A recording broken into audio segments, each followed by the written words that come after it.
started as a quiet weekend getaway.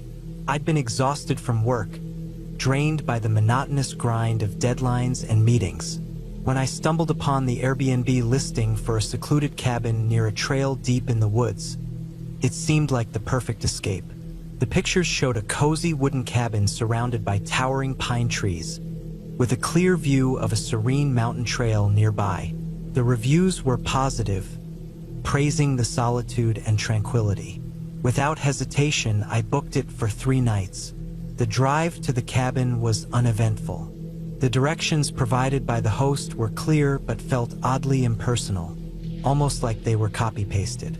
I shrugged it off, thinking the owner probably dealt with a lot of guests and didn't have time for personalized messages. When I arrived at the trailhead where the cabin was supposed to be located, my phone lost signal. I'd anticipated that and had already saved the directions offline. The air was crisp, the kind that fills your lungs with a sense of calm. I parked my car in a small dirt lot at the trailhead and began the short hike to the cabin. The trail was narrow but well-trodden, winding through dense woods. I could hear birds chirping and the occasional rustle of leaves. It was peaceful, exactly what I needed. After about 15 minutes of walking, I reached the spot where the cabin was supposed to be, but there was nothing there. I stopped, confused, double-checking the directions on my phone. The instructions clearly stated, "Follow the trail for about a quarter mile until you see a clearing on your left." I looked around. There was no clearing, no cabin, just trees and underbrush. I walked a bit farther, thinking maybe I'd miscalculated the distance, but the trail just continued deeper into the forest. Panic began to creep in, but I told myself to stay calm. I retraced my steps back to the spot the directions had indicated. Still nothing. I scanned the area carefully, looking for any signs of a building.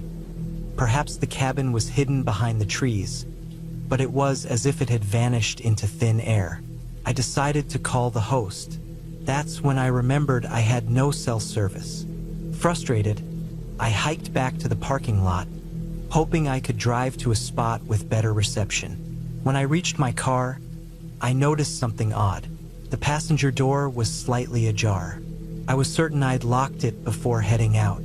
My stomach sank as I opened the door to find my glove compartment rifled through. My wallet, which I'd left in the center console, was gone. Someone had broken into my car while I was on the trail. Anger and fear collided in my chest. I looked around the empty parking lot, my eyes darting to the surrounding trees, half expecting someone to jump out. But there was no one. The forest was eerily silent.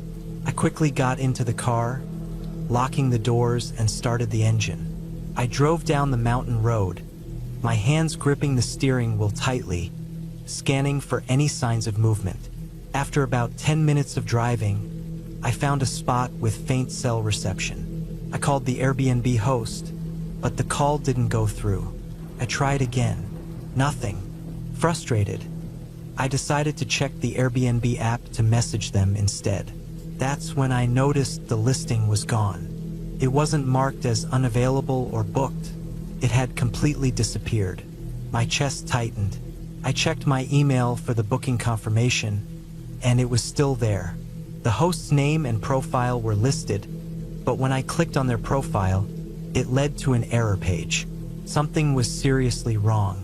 I called the local sheriff's office to report the break-in. The dispatcher asked for my location, and I gave them the details as best as I could. They said they'd send someone out, but it might take a while since I was in such a remote area. They advised me to stay put and keep my doors locked. As I waited, I couldn't shake the feeling that I was being watched. The woods around me seemed darker, the trees closing in. Every snap of a twig or rustle of leaves made my heart race. I kept looking in the rearview mirror, half expecting to see someone standing behind the car. When the deputy finally arrived, I felt a wave of relief. I explained everything: the missing cabin, the break-in, the vanished listing. The deputy was polite but seemed skeptical. He inspected my car and confirmed that the lock had been tampered with. He asked if I had any proof of the cabin's existence. I showed him the booking confirmation, but without the listing or any physical evidence, it was hard to make sense of the situation. "You're not the first person to report something like this," he said, surprising me. "There have been a few cases of fake listings in the area. People book cabins that don't exist, show up, and either get robbed or find themselves stranded." The realization hit me like a punch to the gut. I've been scammed. Not only that, but whoever was behind it had been bold enough to break into my car while I was distracted searching for the non-existent cabin. The deputy advised me to head back to town and file a formal report.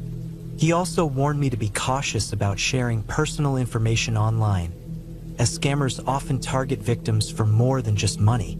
I drove back to town, my mind racing. The peaceful retreat I'd envisioned had turned into a nightmare.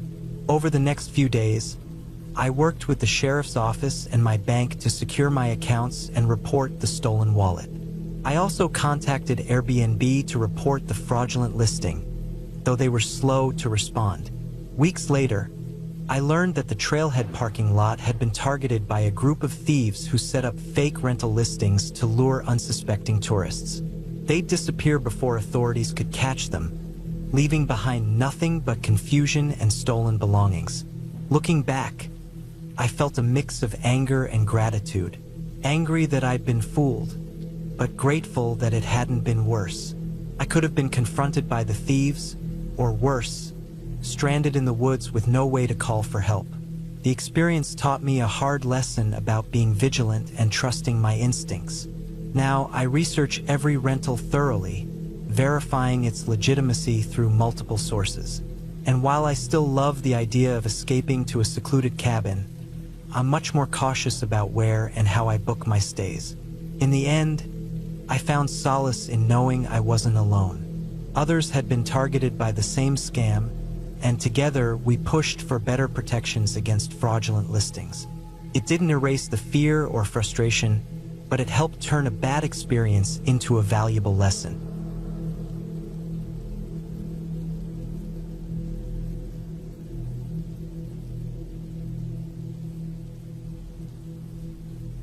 It was a late autumn evening when I arrived at my grandpa's cabin. The roads were slick with the first signs of winter, and the trees had begun shedding their leaves in a cascade of browns, reds, and yellows. I hadn't been back in years, but when I got the call, I couldn't ignore it. Grandpa had always been a quiet man, living out here in the woods, away from anyone who didn't know better than to be on his property. It was something I respected, but I also feared. The cabin sat on a hill, nestled among towering pine trees, with a view of the lake in the distance. It was small but sturdy, built by Grandpa himself when he was younger. He'd always been a man of his hands. No matter the job, he'd make sure it got done. But these past few years, his health had started to deteriorate. He had always insisted that I visit, but I kept putting it off, too caught up in my own life. Now I had no choice. I pulled up the gravel driveway, the tires crunching beneath me as I approached the cabin.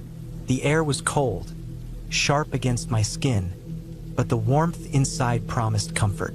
I grabbed my bag from the passenger seat, stepped out of the car, and walked up the front steps. The door creaked as I pushed it open, and there it was, just like I remembered it. The familiar scent of old wood, the faint smell of pine from the surrounding trees, and the warmth of the fireplace that had always kept the chill at bay. I set my bag down on the wooden table near the door and took a look around. The cabin had been well maintained. Grandpa might not have been in the best shape physically, but his meticulous nature hadn't changed. The furniture was simple, rustic, a couple of chairs near the fire, a small kitchen area to the left, and a lofted bedroom at the top of a small set of stairs. But something was off. A sense of unease settled in as I took in the silence. Normally, Grandpa would have greeted me by now, a warm smile on his face and a cup of coffee waiting. I moved through the cabin, calling out for him, but there was no response. My heart began to race. Maybe he was out back, chopping wood or doing some other task he'd always done to stay busy. I opened the back door, stepping onto the porch. The wind had picked up, blowing through the trees in a rhythmic hiss. I scanned the yard, but there was no sign of Grandpa. A chill ran down my spine as I heard a rustling from the woods. At first, I thought it was an animal, maybe a deer or a squirrel, but the sound was too deliberate, too methodical. It didn't make sense. I stepped off the porch, my boots crunching against the frost-covered ground as I cautiously made my way toward the woods. The wind howled through the trees, but I could still hear that strange rustling. I moved closer, my heart beating louder in my chest with each step. I was nearly at the tree line when I stopped. I didn't know why, but something told me to turn around. And when I did, I saw it. At the edge of the cabin, near the back door, I saw a figure standing there. It wasn't Grandpa. It wasn't anyone I recognized. The person stood still, motionless, watching me from the shadows. My breath caught in my throat. I didn't move, didn't speak, just watched them watching me. For a moment, I thought it was a figment of my imagination, a trick of the light or the wind. But then I saw them take a step toward me, and my blood ran cold. Without thinking, I turned and ran back to the cabin. My footsteps were heavy, slapping against the wooden floor as I slammed the door behind me. My heart pounded in my chest, and I could hear my own breath coming in ragged gasps. I didn't know who that person was or why they were out there, but I wasn't about to wait to find out. I checked every window in the cabin, peering out through the curtains to see if I could catch a glimpse of the stranger. But the woods were silent again. Nothing moved. I sat down on the couch, my mind racing with questions, none of which I had answers for. I tried calling Grandpa's phone, but it went straight to voicemail. Panic began to rise in my chest. Where was he? Why had he left? And why had I seen that person in the yard? The hours stretched on in the quiet cabin. The fire crackled in the hearth, the only sound filling the otherwise still air. I couldn't bring myself to go to bed. There was something about the place that didn't feel right. Something had changed. Then, around midnight, I heard it. A knock at the door. At first, I froze, unsure if I had imagined it. But then there it was again, soft, deliberate knocks. Not the hurried, panicked kind you might expect from someone in distress, but something calm, calculated. I didn't move. I sat there in the dark, my hands clenched into fists, staring at the door. The knock came again, louder this time. "Grandpa," I whispered, even though I knew it wasn't him. My voice sounded thin in the cold, empty cabin. I grabbed a chair and dragged it to the door, standing on it to peek through the peephole. I couldn't see anyone, but I could feel that same sense of unease creeping back into my bones. Whoever it was, they were still out there.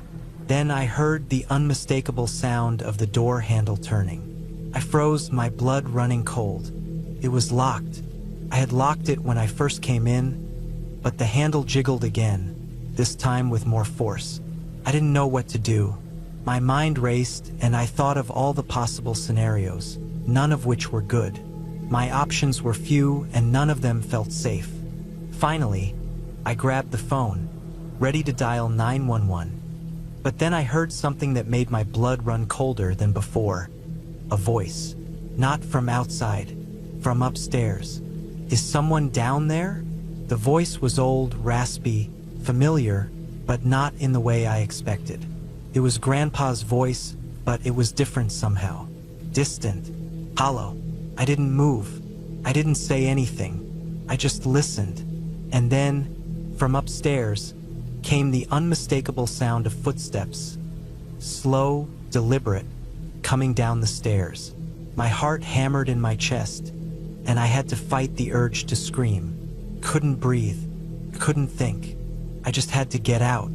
I sprinted to the back door, wrenching it open, and dashed into the woods.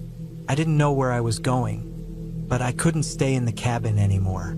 The air was biting cold, and my breath came out in visible clouds, but I didn't care. I ran, weaving through the trees, dodging branches, pushing myself to go faster. I don't know how long I ran, but eventually, I reached the lake. I stumbled to the edge, breathing heavily, my legs burning from the effort. I was out of sight from the cabin, but I didn't feel safe. I didn't feel like I was alone anymore. I stayed there for what felt like hours, just sitting by the lake, watching the stillness of the water reflect the dark sky above. No one came for me. No one called out. Eventually, I got the courage to head back. But when I returned to the cabin, it was silent. The door was still locked. Everything seemed normal. Too normal. I went inside cautiously, checking each room again, but nothing had changed. The fire was still burning in the hearth, crackling away like it had never stopped. I went upstairs, slowly, unsure of what I would find.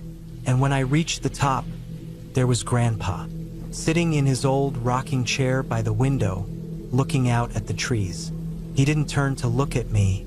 I swallowed hard, but when he finally spoke, his voice was as calm and steady as it had always been. "I told you, didn't I?" Grandpa said softly. "Never go in the woods after dark." The words were simple, but they felt like a warning, a reminder, and I realized, for the first time, that the cabin wasn't just a place to escape. It was a place with a history I had barely begun to understand. Grandpa looked over at me, his expression unreadable.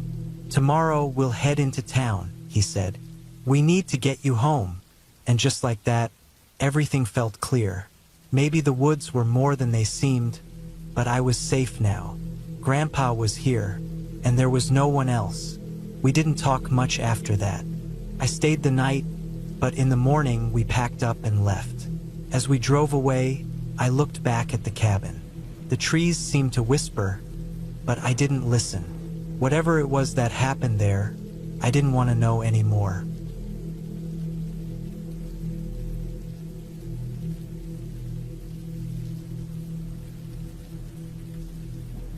I don't remember why I chose that cabin. Maybe it was the cheap rental price or the desperate need to escape the grind of my city life. The online listing called it secluded, promising tranquility amidst endless trees. It didn't lie. The place was buried deep in the woods, surrounded by nothing but silence, save for the rustle of wind and occasional chirping of crickets. The drive took hours. The dirt road leading to the cabin twisted and turned, bumping my car over rocks and uneven ground.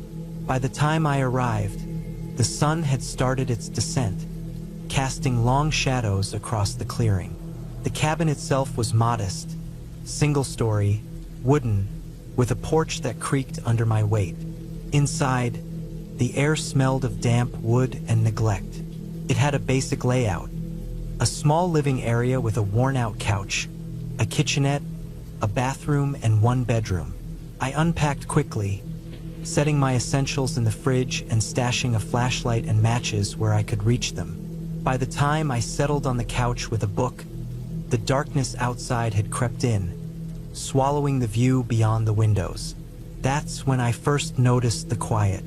I'd lived in quiet places before, but this was different. This wasn't the hum of distant traffic or the occasional bark of a dog.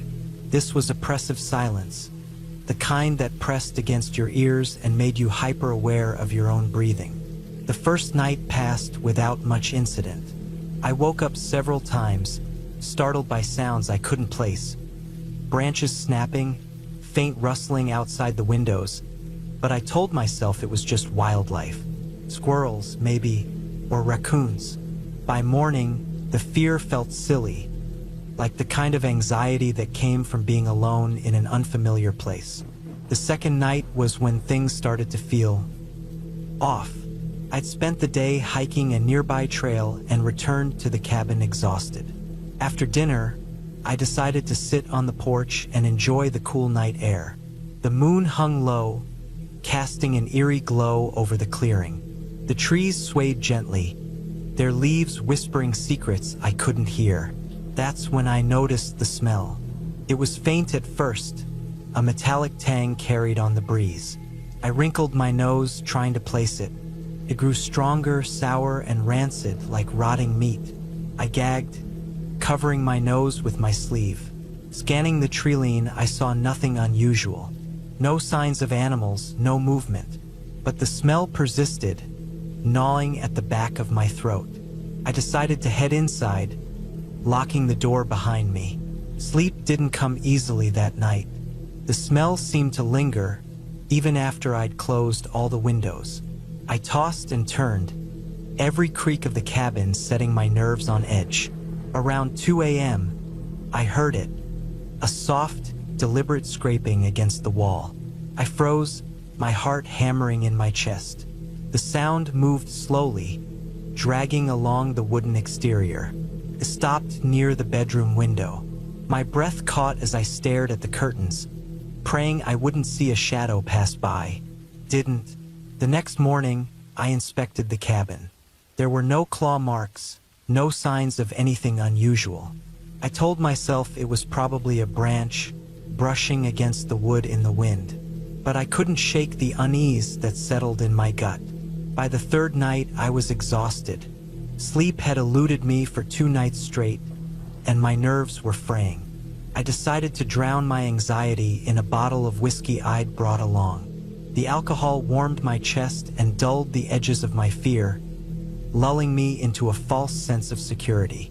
Around midnight, I stumbled to bed, the room spinning slightly as I collapsed onto the mattress. I was barely asleep when the sound woke me. It wasn't scraping this time. It was heavier, a series of thuds, like footsteps on the porch. I sat up, my head pounding from the whiskey. The thuds grew louder, deliberate, moving closer to the door. My pulse raced as I reached for the flashlight on the nightstand. The beam cut through the darkness, but it did little to calm me. The footsteps stopped.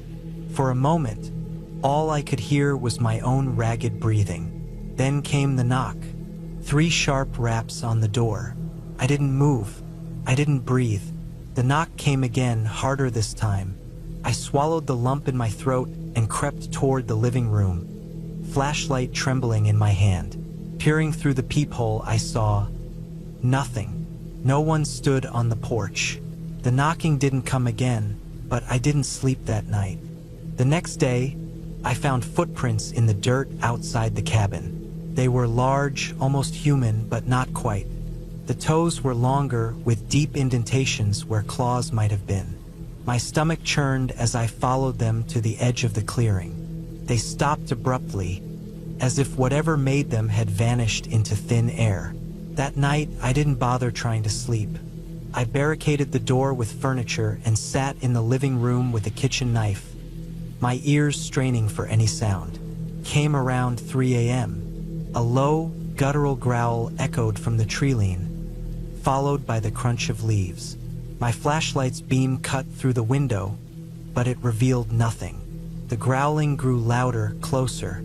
I backed away from the window, my heart pounding so hard it felt like it would burst. The sound stopped just outside the door. And then, a voice. It was my voice. "Let me in," it said, perfectly mimicking my tone. I froze, my grip tightening on the knife. The voice called again, more insistent this time. "Let me in." I didn't respond. Hours passed before the sun finally rose, bathing the cabin in a pale light. The voice was gone, and so was the growling. I stepped outside, knife still in hand, and found the clearing empty. But the footprints were back, circling the cabin, overlapping in a chaotic pattern. I packed my things and left that morning. The cabin owner didn't ask why I was leaving early, and I didn't offer an explanation. To this day, I don't know what was out there, but every time I close my eyes, I hear it, my own voice begging to be let in.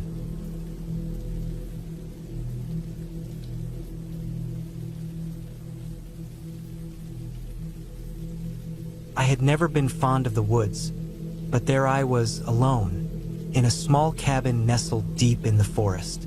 The plan had been simple: spend the weekend away from everything, get some fresh air, and clear my head. The cabin itself was small, rustic even. It had been a family vacation spot for years, and though it was a bit run down, it had always provided the quiet and isolation I craved. That Friday evening, I had arrived just as the sun began to set. The sky was already bruising into dark blues and purples.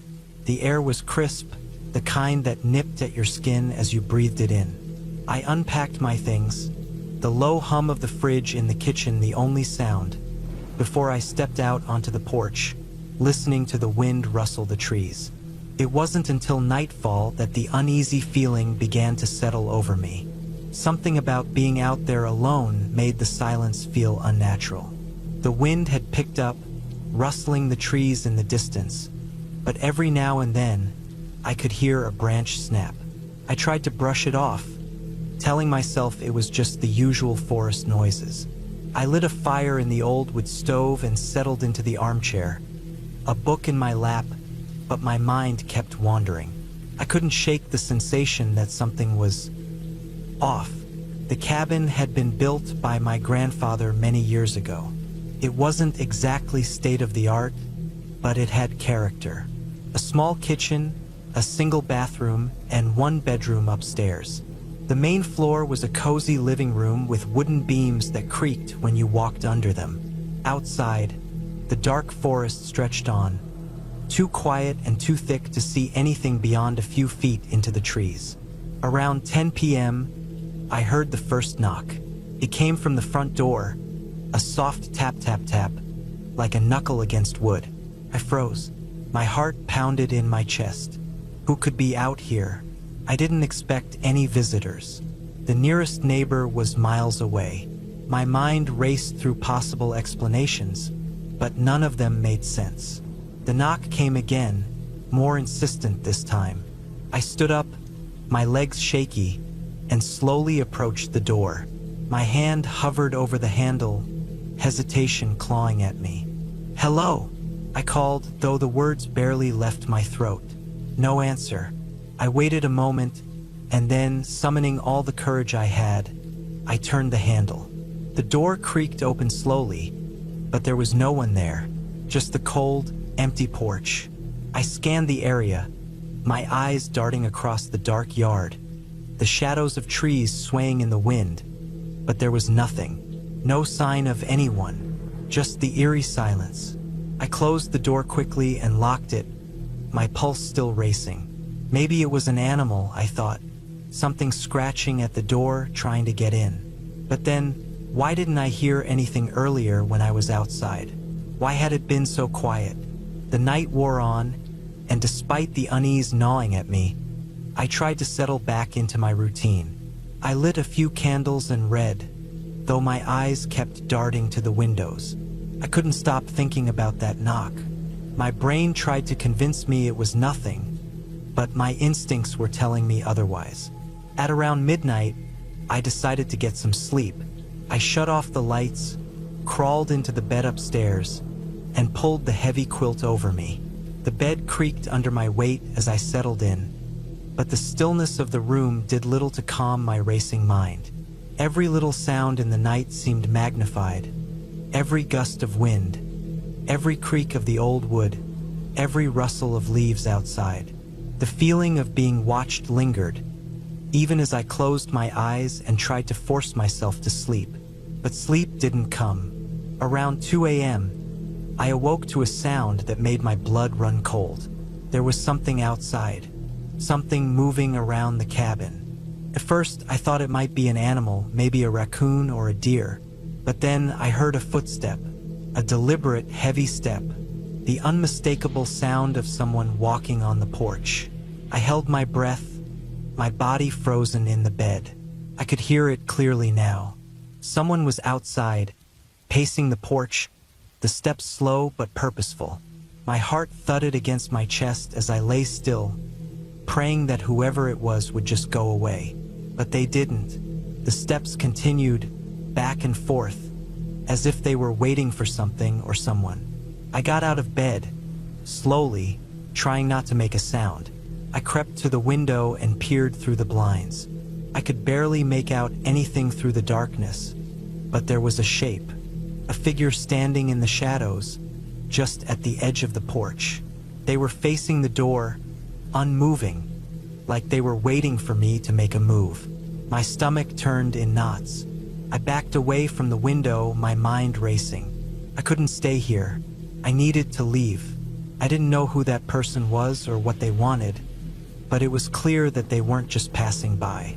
I grabbed my phone from the nightstand, but there was no signal, nothing. I cursed under my breath, my pulse quickening. The only option was to leave, but I didn't know if it was safe to go outside. I considered my options. What were they doing out there? Why didn't they knock this time? Were they just watching? My thoughts were all jumbled, but one thing was clear. I couldn't stay there any longer.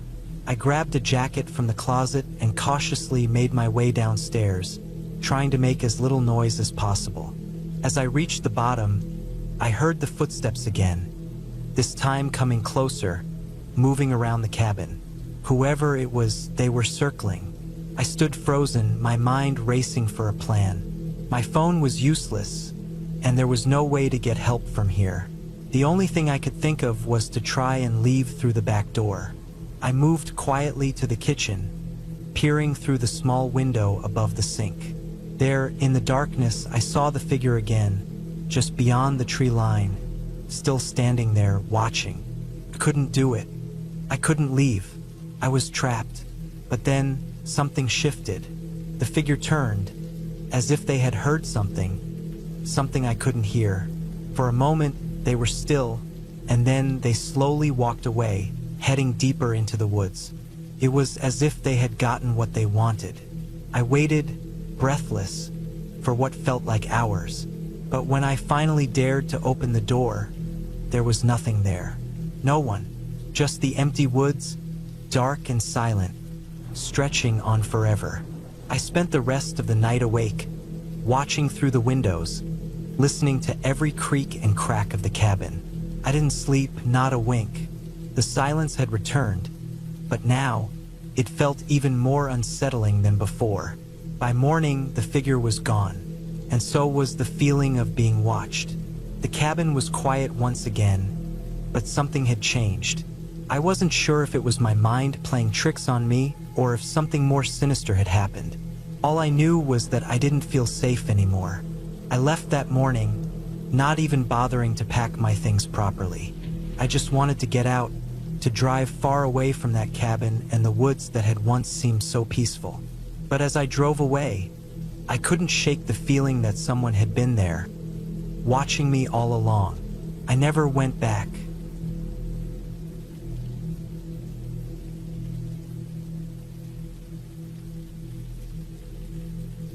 It had been months of looking for the right place.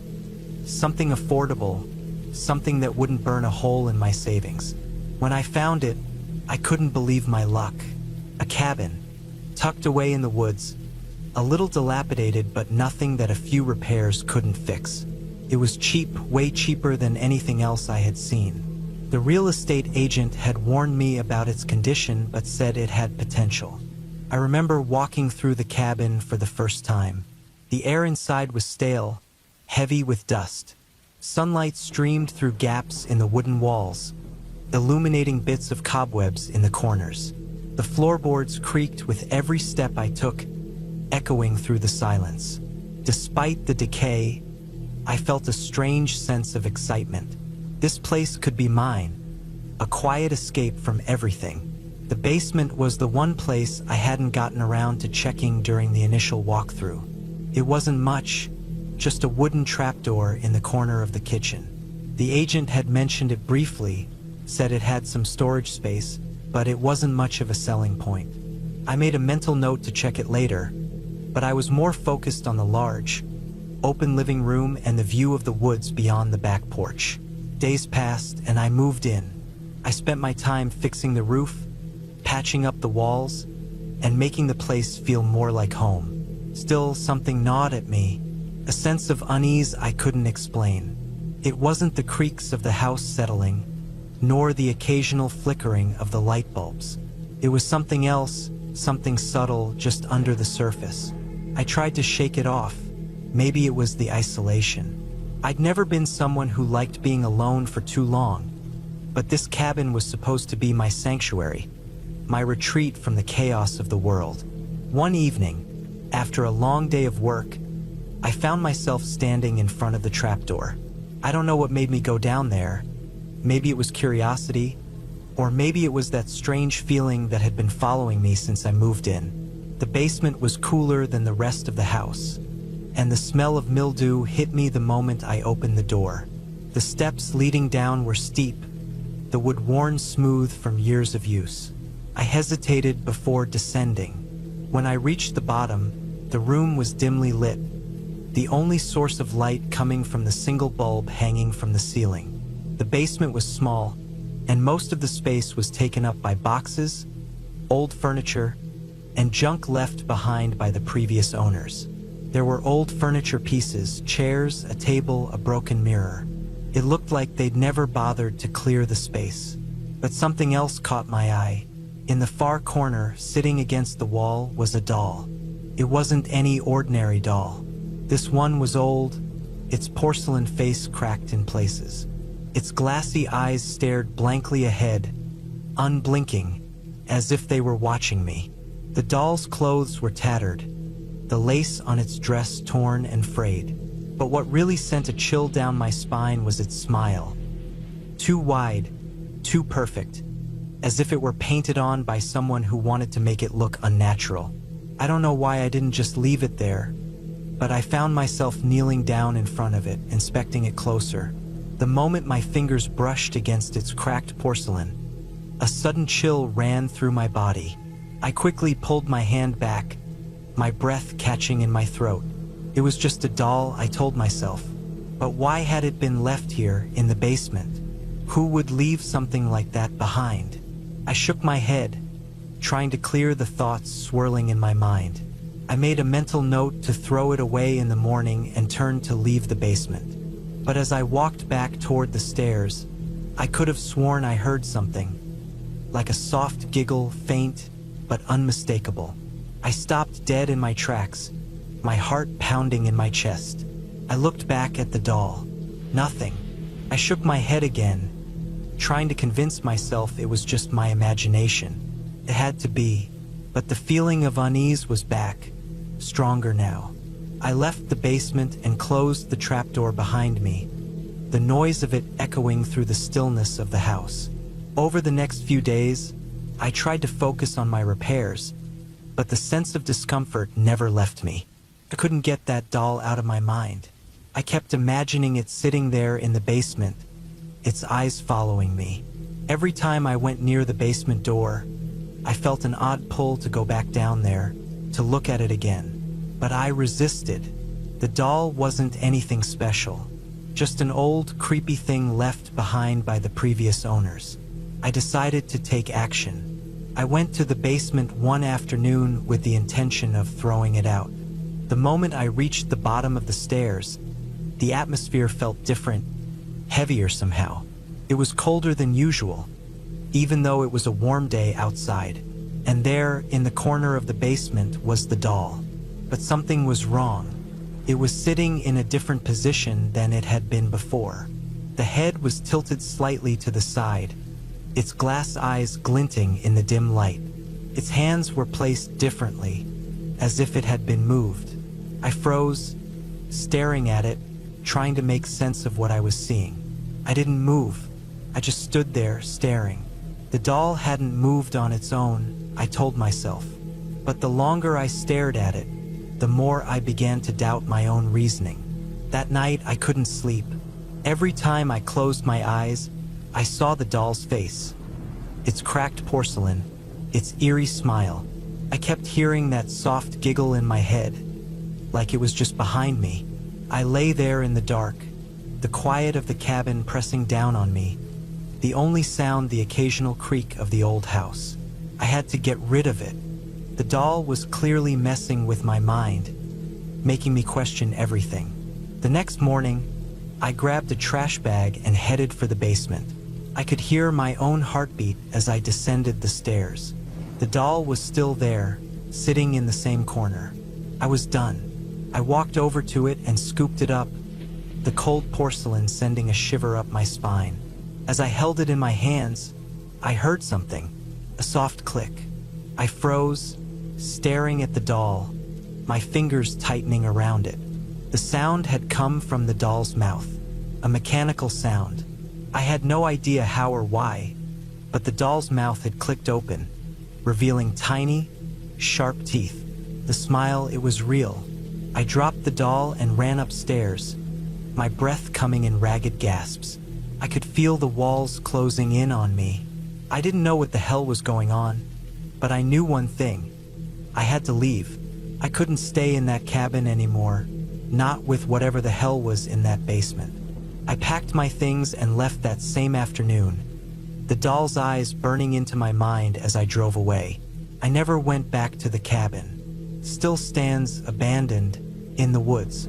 Every now and then, I hear stories from people who've moved into the area about a creepy old doll in an abandoned basement. I've never been able to forget it. The worst part? I'm sure of one thing. When I left, the doll wasn't in the basement anymore.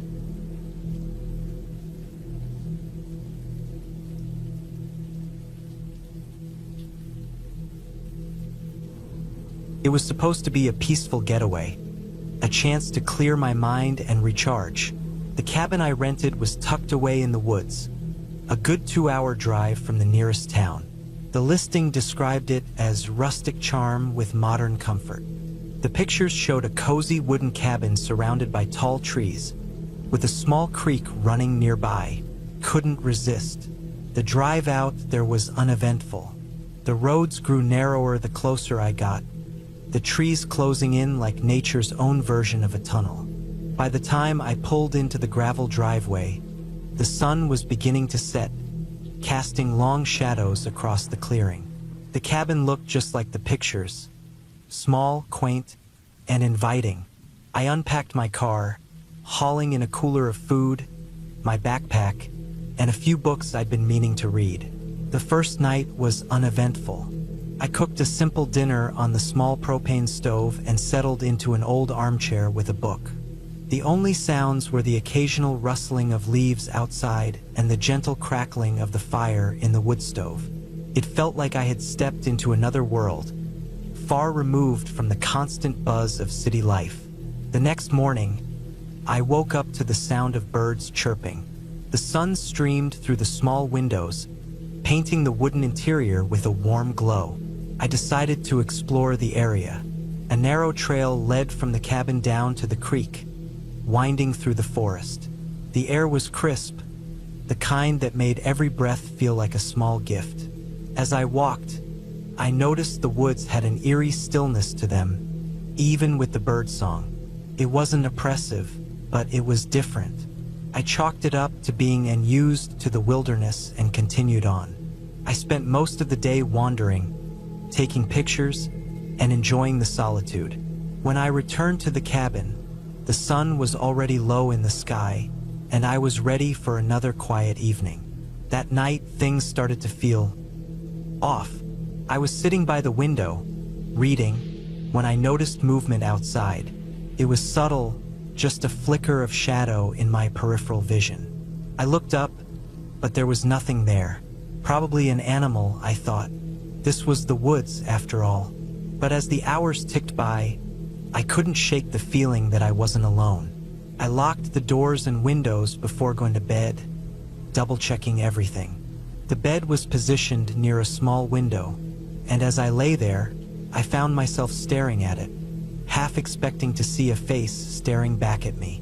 The next morning, I dismissed my unease as paranoia.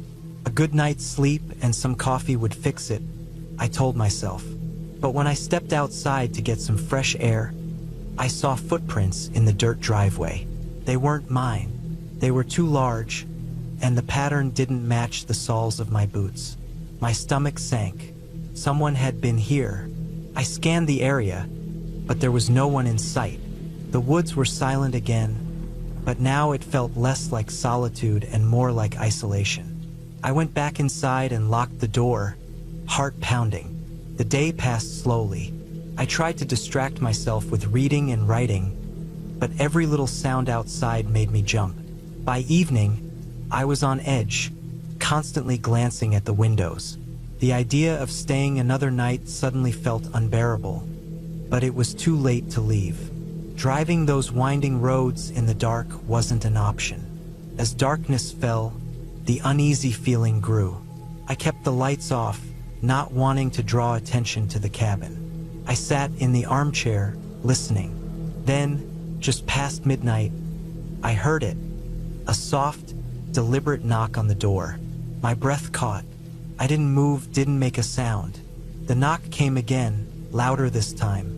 My heart was racing so fast it felt like it might burst. Who would be out here in the middle of nowhere? I crept to the door as quietly as I could, peering through the peephole. There was a man standing there, his face partially obscured by the hood of his jacket.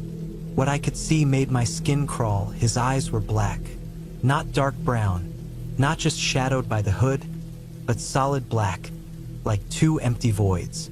He knocked again, harder this time. "I know you're in there," he said, his voice low and gravelly. "I saw you." I didn't answer. My mind was racing, trying to figure out what to do. My phone was in my bag, but there was no signal out here. I was completely alone. The man jiggled the doorknob. "Come on," he said, his tone almost playful. "Don't make this harder than it needs to be." I backed away from the door, grabbing a knife from the kitchen. My hands were shaking so badly I could barely hold it.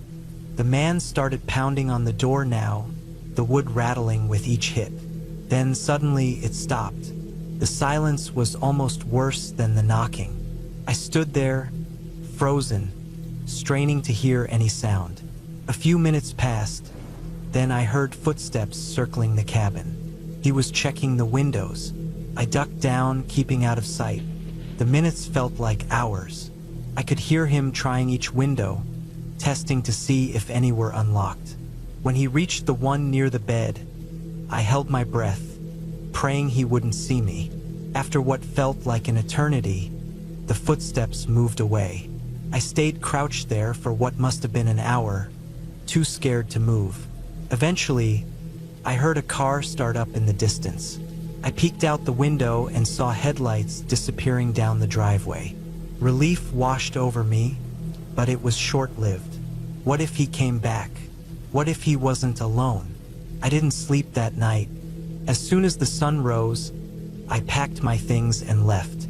Driving away from that cabin, I kept checking my rearview mirror, half expecting to see his car following me.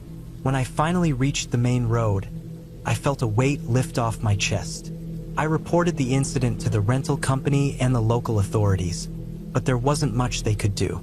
The man was gone, and there was no way to identify him. I never went back to that cabin, and I doubt I ever will. The memory of those black eyes still haunts me, but more than that, it's the feeling of helplessness that stays with me. That deep, gut-wrenching fear of being completely vulnerable. The world is full of dangers we can't always see coming. And sometimes the scariest thing isn't what we don't understand. It's what we do.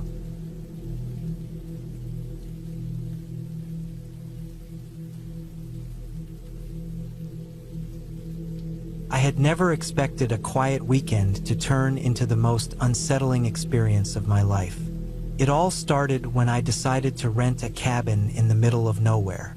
I needed a break from the usual chaos, a place to escape the constant noise, the demands, the busy world.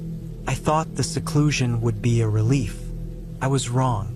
The cabin was tucked far into the woods, surrounded by towering trees and barely a road that even led to it. I had to park my car a good 100 meters away and trek the rest of the way on foot.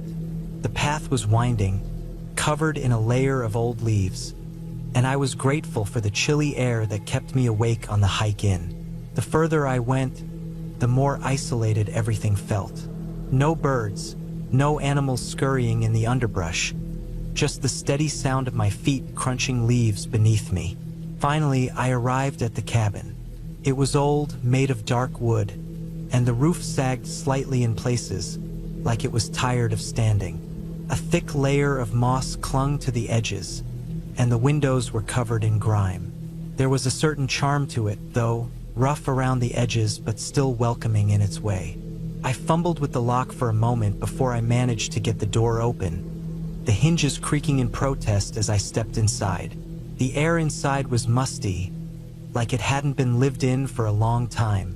Dust motes floated lazily in the slivers of light coming through the grimy windows. It wasn't much, just a small living room with a fireplace, a rickety dining table, and a narrow staircase leading up to the loft. I dropped my bag on the couch, grabbed a blanket, and collapsed into the seat. The quiet outside was a sharp contrast to the hum of the world I was used to. I was going to be alone here for 2 days, no neighbors, no noise. Just me, the cabin, and the woods. Perfect, I thought. I made some coffee and lit the small fire in the hearth, then settled in with a book I'd been meaning to read. The warmth from the fire felt good, and I felt my body start to relax, the tension of the week slowly unwinding. Night fell quickly, and the only sound that could be heard was the crackling of the fire and the occasional gust of wind rustling the trees outside. I started to doze off, my eyes heavy, but something faint brought me back to full awareness. A noise, the softest creak, like something or someone was moving on the floor above me. My heart skipped a beat, and I sat up straighter, straining to listen. The house was old, I told myself. Old houses make noises. The wind was probably playing tricks with the old wood. Still, I couldn't shake the feeling that something was wrong. I listened for another few moments, but all I heard was the fire crackling. I shrugged it off, deciding I was just being paranoid. But then it happened again. This time, it was more distinct. A slow, deliberate creak of floorboards, like someone was walking across the loft. I froze. My mind raced, trying to come up with a rational explanation. Maybe the house was settling, or the wind had caught something upstairs. But I had checked the cabin when I first arrived. There was no one here. No one had been here for months, the owner told me when I booked it. The hair on the back of my neck prickled, and a cold sweat began to form on my forehead. I stood up slowly, cautiously, and crept toward the stairs, trying to listen more closely. The floor creaked again, louder this time, and I nearly jumped out of my skin.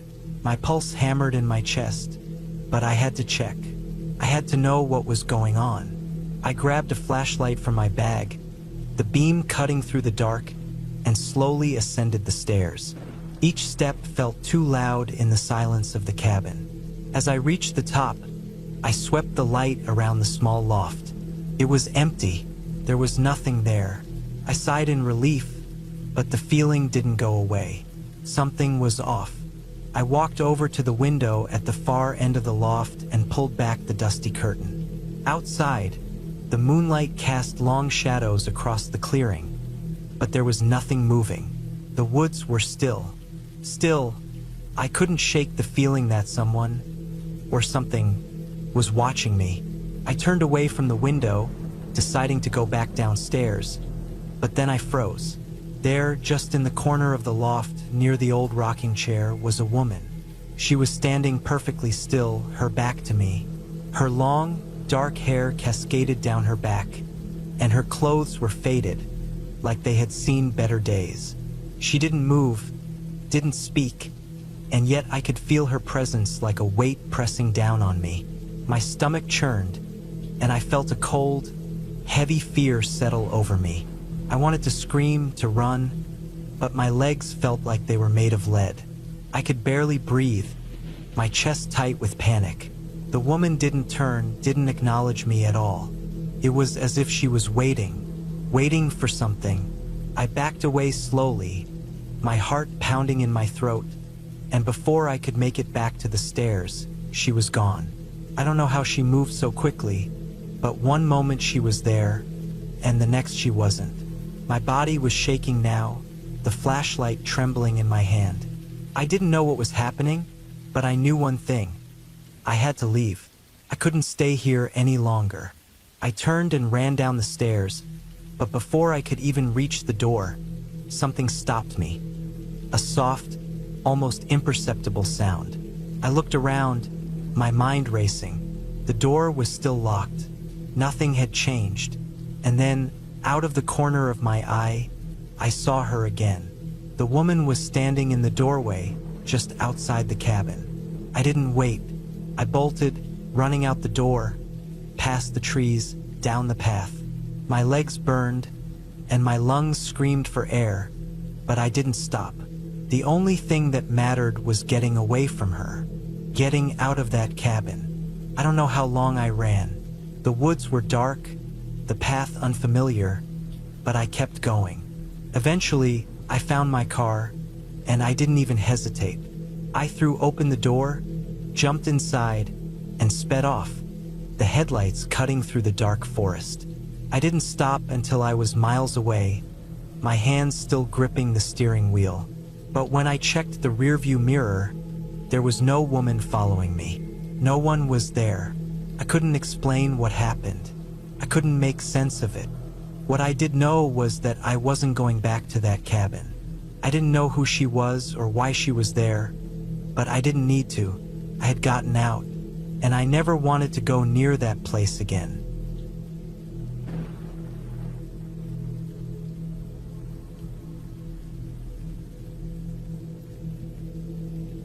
It was supposed to be a peaceful getaway, a chance to clear my mind and recharge. The cabin I rented was tucked away in the woods, a good 2-hour drive from the nearest town. The listing described it as rustic charm with modern comfort. The pictures showed a cozy wooden cabin surrounded by tall trees, with a small creek running nearby. Couldn't resist. The drive out there was uneventful. The roads grew narrower the closer I got, the trees closing in like nature's own version of a tunnel.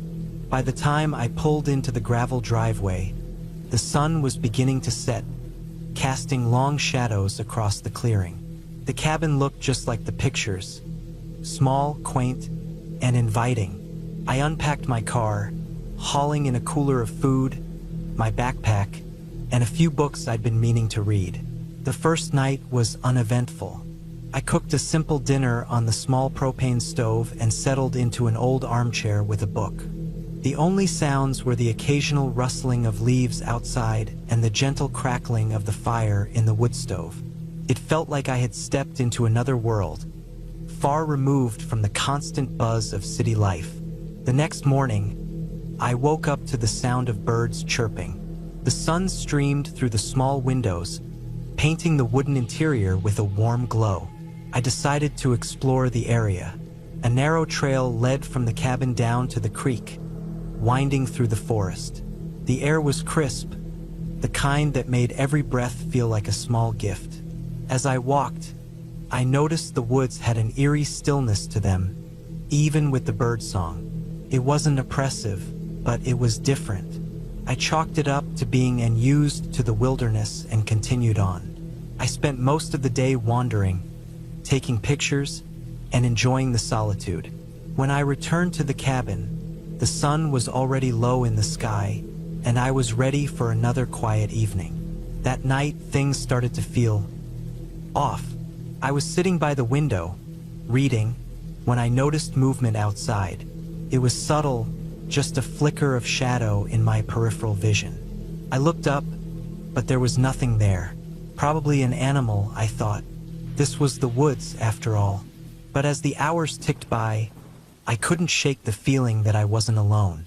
I locked the doors and windows before going to bed, double-checking everything. The bed was positioned near a small window, and as I lay there, I found myself staring at it, half expecting to see a face staring back at me. The next morning, I dismissed my unease as paranoia. A good night's sleep and some coffee would fix it, I told myself. But when I stepped outside to get some fresh air, I saw footprints in the dirt driveway. They weren't mine. They were too large, and the pattern didn't match the soles of my boots. My stomach sank. Someone had been here. I scanned the area, but there was no one in sight. The woods were silent again, but now it felt less like solitude and more like isolation. I went back inside and locked the door, heart pounding. The day passed slowly. I tried to distract myself with reading and writing, but every little sound outside made me jump. By evening, I was on edge, constantly glancing at the windows. The idea of staying another night suddenly felt unbearable, but it was too late to leave. Driving those winding roads in the dark wasn't an option. As darkness fell, the uneasy feeling grew. I kept the lights off, not wanting to draw attention to the cabin. I sat in the armchair, listening. Then, just past midnight, I heard it. A soft, deliberate knock on the door. My breath caught. I didn't move, didn't make a sound. The knock came again, louder this time. My heart was racing so fast it felt like it might burst. Who would be out here in the middle of nowhere? I crept to the door as quietly as I could, peering through the peephole. There was a man standing there, his face partially obscured by the hood of his jacket.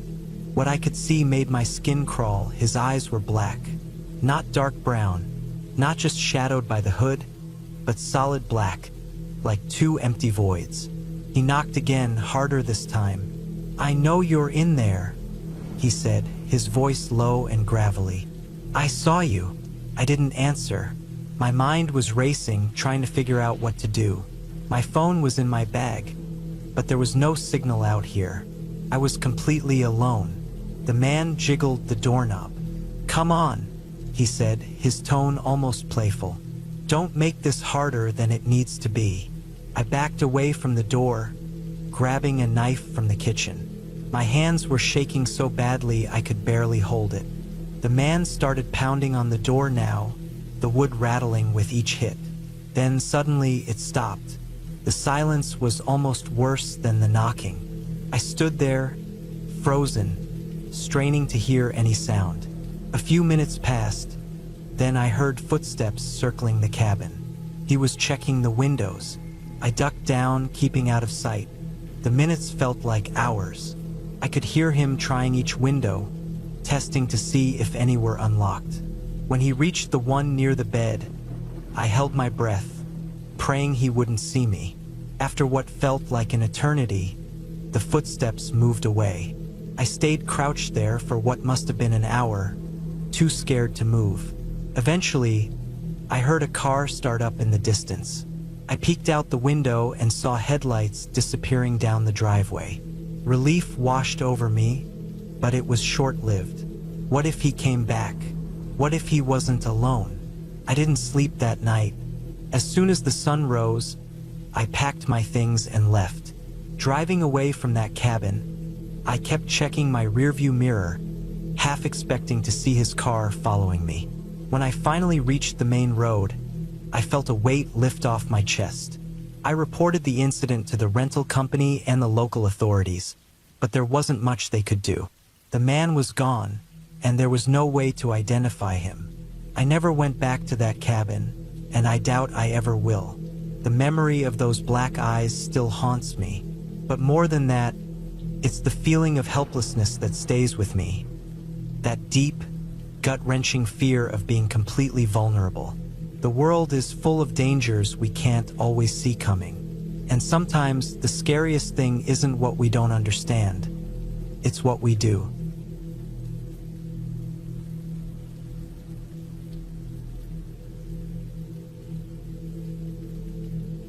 It was supposed to be a quiet weekend, a break from the noise of the city and the endless notifications on my phone. My friend Mark had a family-owned cabin deep in the woods, and he offered to let me use it for a few days. The idea of being alone with nothing but nature sounded perfect. The drive out was uneventful. It was late autumn, and the air felt crisp. The further I drove, the thinner the traffic became. Eventually, I turned onto a narrow dirt road. The trees grew denser on either side, their branches interlocking overhead. felt like entering a tunnel made of wood and shadow. The cabin came into view just as the sun was setting. It was small but well-maintained, with a wraparound porch and a few rocking chairs. The windows reflected the golden light of the sunset, giving it a warm and inviting glow. A small gravel clearing served as a driveway, and beyond that, the forest swallowed everything. I parked my car and unloaded my bag. Mark had given me detailed instructions about the place, where the key was hidden, how to operate the old wood stove, and even a warning about a loose board on the porch steps. Felt quaint, almost charming. The first thing I noticed upon entering was the silence. It wasn't the kind of silence you get in the city when the traffic dies down. This was total stillness. No hum of electricity, no distant chatter, just the faint creak of the cabin settling. I found the key under a loose stone near the door, just as Mark said, and let myself in. The interior was simple. A small kitchen with mismatched cabinets, a living area with a couch that had seen better days, and a bedroom with a creaky bed frame. A large stone fireplace dominated one wall of the living room, and a pile of chopped wood was stacked neatly beside it. The cabin smelled of aged wood and something faintly metallic, like an old tool shed. I lit a few candles since the sun was nearly gone and there was no electricity. The flickering light gave the space a cozy feel, and I started to relax. I made myself a simple dinner of canned soup and bread, then settled onto the couch with a book. The quiet was soothing at first, but as the hours passed, it began to feel oppressive. Every sound the cabin made seemed louder in the stillness. The creak of the wooden floorboards, the occasional pop of the cooling metal stove, all of it seemed to echo. By 10 p.m., I decided to call it a night. I locked the front door, double-checked the windows, and made sure the fire in the stove was out. The bedroom was cold, so I piled on a couple of blankets. Sleep came slowly, but eventually I drifted off. I woke up around 2 a.m. At first, I wasn't sure why. The cabin was pitch dark, and the silence was back. But then I realized something felt off.